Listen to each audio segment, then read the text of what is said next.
Thanks for checking out this video. Today we are going to walk through how to register a thirdweb collection inside the Crossmint Developer Console.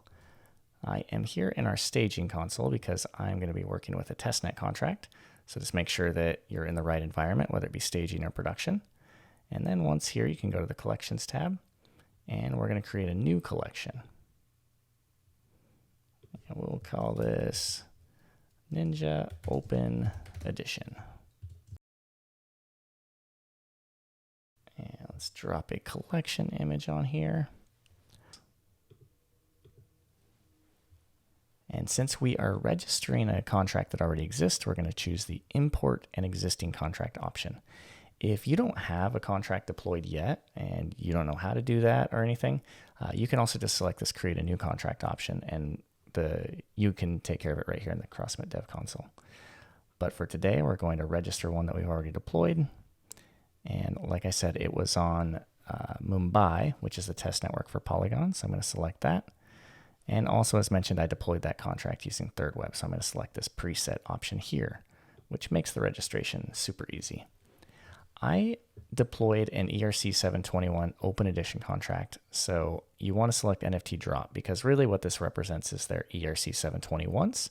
And then this is their ERC 1155 contracts.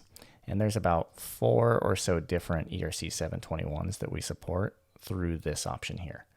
Now I just need to add my contract address. Okay, so now I've got the contract address ready to go. Quick review of everything, and all looks good to me. With the preset approach, it's really hard to make a mistake. It usually is dialed in. One thing to keep in mind is that before you go live, you do need to ensure you have a public claim phase enabled in your thirdweb dashboard for the contract that you've registered. All right, so let's turn on the no-code storefront. We will leave the cross-chain and credit card options available.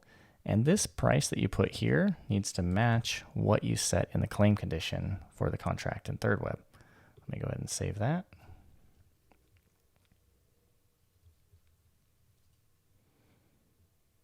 Perfect. Now we'll just copy this link and set up a new tab to check it out.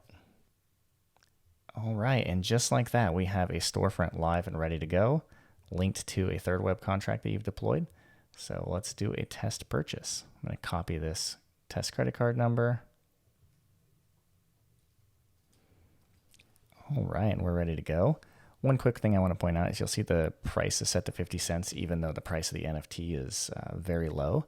The reason is that we have a minimum charge with our credit card provider, and so this is just the least that we can charge. When you're deploying a normal project on production, likely the price is going to be a little bit higher than that, and so it's a lot less obvious that there's the minimum charge there. Another thing is if you do want to deploy a free NFT, we have a different tool called the claims or no-code claims that you can check out for that. Let's go ahead and continue here, and I have that test credit card number saved. So with the test card, then you just need to enter any other valid data. So a expiration date in the future, numeric code, and a zip code that matches your country.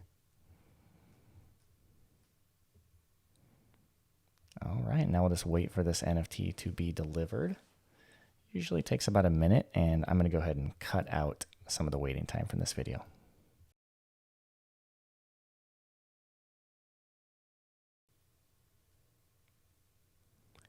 And the order is complete. So just like that, we've registered a contract, set up a storefront, and did a test purchase in just a couple of minutes.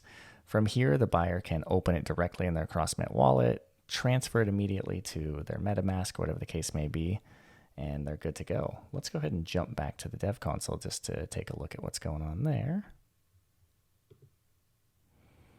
All right, I'm going to move back to this NFTs tab. And we can see that that one that was just minted is listed here. So you can get some data on the interactions or transactions against your contract, at least the ones that have been minted right here in the Crossmint Dev Console. So that's it for this video. Thanks for checking it out. We'll see you in the next one.